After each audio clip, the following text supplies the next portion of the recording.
అంటే నేను విన్నది ఏంటంటే ఒక వృద్ధుడికి, ఒక ఓల్డ్ మ్యాన్‌కి 40 ఇయర్స్, 43 ఇయర్స్ తర్వాత జస్టిస్ జరగడం జరిగింది.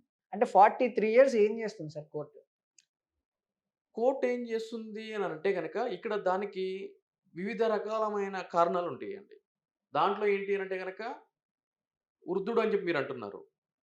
డబ్బులు పెట్టుకోగలిగి పెద్ద స్థాయి న్యాయవాదులు పెట్టుకుంటేనేమో అంత టైం అనేది పట్టదు. హ్మ్. First point. Point to be noted.